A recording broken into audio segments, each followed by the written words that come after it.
Welcome everyone, this is Honest Restart, and today we're going to be talking about that Nintendo Direct that we just got. The drought is finally over, we watched it, my live reaction is on the channel if you guys want to check that out. I was actually going to go ahead and clip out like different reactions from, the different parts of the show to kind of show it to you guys in different parts, but I had a whole bunch of audio issues all throughout the live stream. Honestly, my bad. I should have probably tested it beforehand. I thought it'd be fine. It wasn't. So forgive me for doing that. So instead I decided to just make a video. Just talk about things, but give you guys a little bit more than just things, but like basically tell you what my expectations are after this Nintendo Direct. What it all means, talk about what the high points here, because there were some small things all throughout, but I'm really going to break down my full feelings and thoughts on what I'm thinking is going to be happening now. I've had like, I don't know, maybe 15 minutes to sort of process things after actually getting off live. So I realize it's not that much trying to sort of mull things over, but I feel ready to give you guys what I sort of think. And of course, things will change as time goes on. We're going to be analyzing this for the coming weeks for sure. But basically, yes, I'm going to tell you guys what I now think is happening for the rest of Nintendo's 2021. Now, before we get started, I would like to quickly talk about my social media first. It's all linked in the description below. If you're interested, check it all out. And yeah, if you like what you're seeing here, you could also subscribe, leave a like, I'd appreciate that. But now let's actually get to talking about what happened.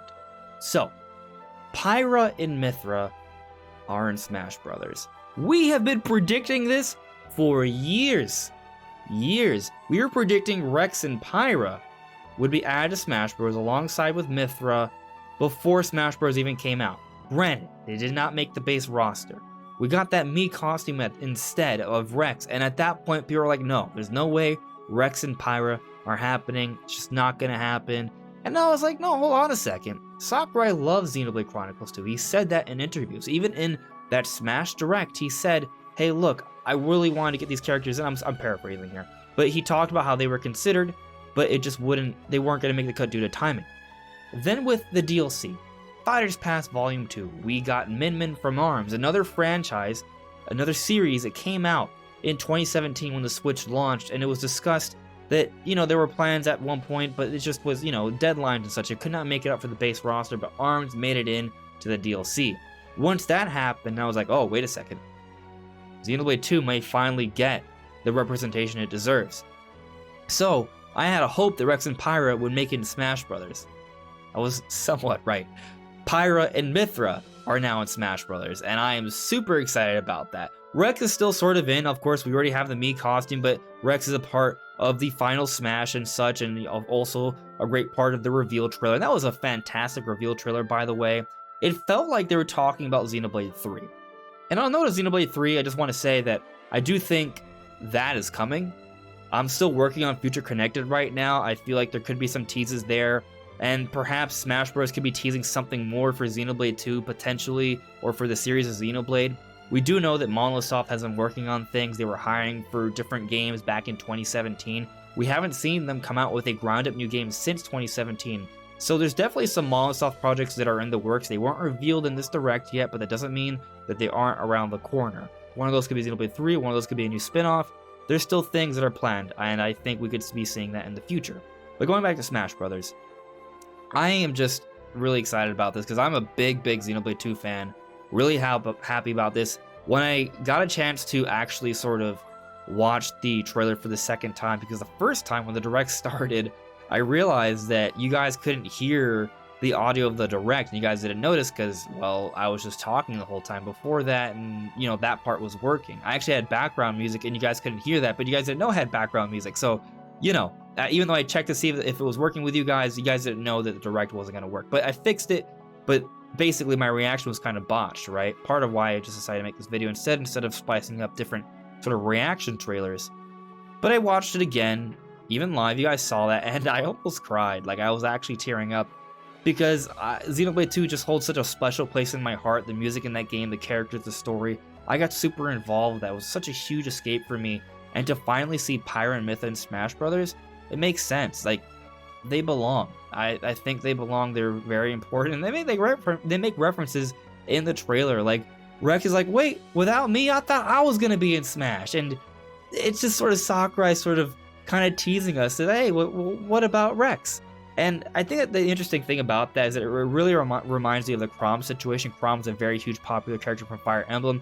He didn't make it in, but in the reveal trailer for, I want to say, both Robin and Lucina, he was in there, and they sort of teased how he didn't make it, but eventually Chrom did make it in the next Smash Bros. Game. So hopefully, down the road, maybe Rex can get in to some extent as well, and that would just be fine. But seeing Pyra and Mythra, Pyra seems to be more of the heavy hitter, Mythra is more of the fast hitter. They can swap out, and they seem to have different movesets. That's all super exciting. I'm just floored about this. This is great. And we got to see gameplay here. So this is a character that's probably not too far off. Maybe we see it come out in March, but it just sort of goes to show you that, yes, Fire Splash Volume 2 is going to have more Nintendo characters. It's not all just third party. So we could be seeing another first party character for Fire Splash Volume 2 before it all ends, but I also am expecting another third party character as well. I think they're going to split it 3 and 3, but we shall see what actually happens. Either way though, super excited about this. I think the next character will probably be revealed around E3 time. Which brings us to, I think, the next big point.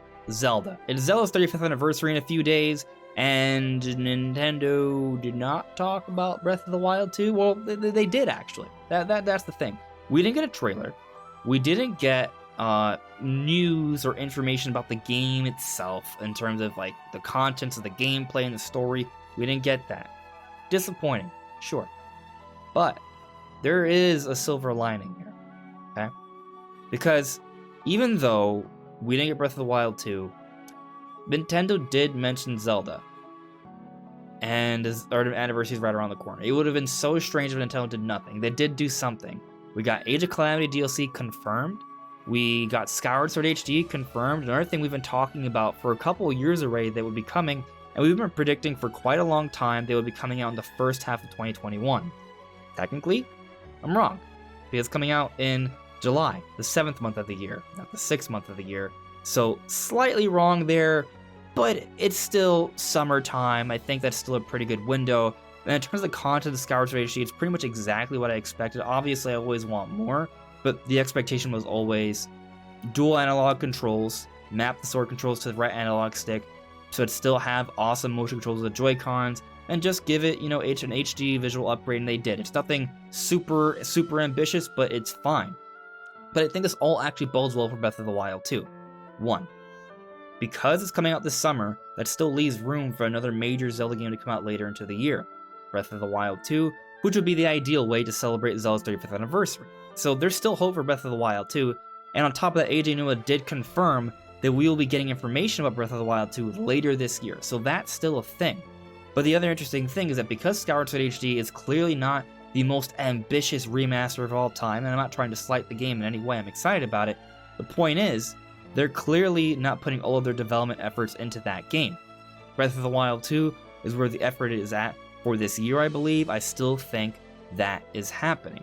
However, it should also be noted that it may not come out this year. It may come out to end the fiscal year for 2022. Hard to say for sure right now.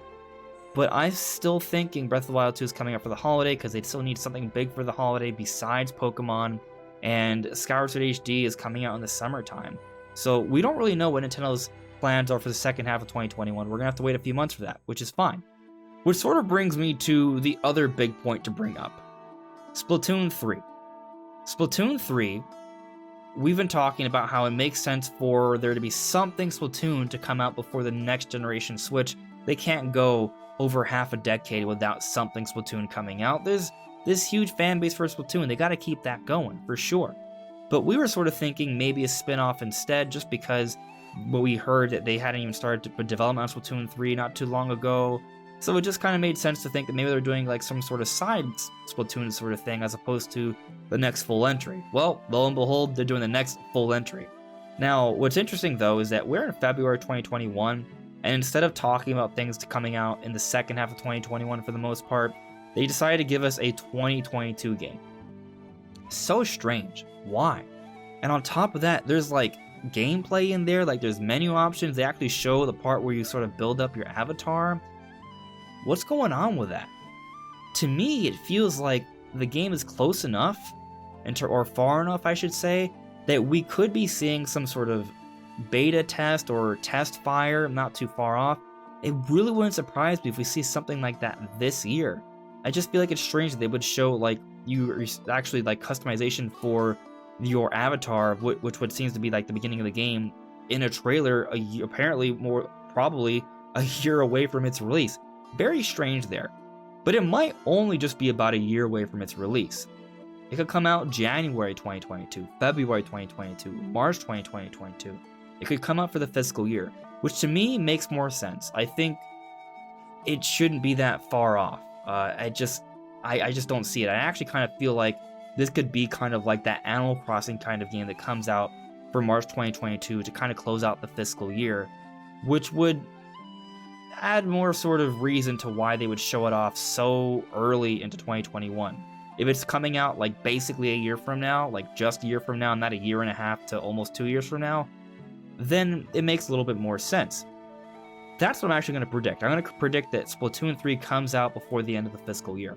Especially because we're seeing like actual gameplay there. This game looks pretty far along.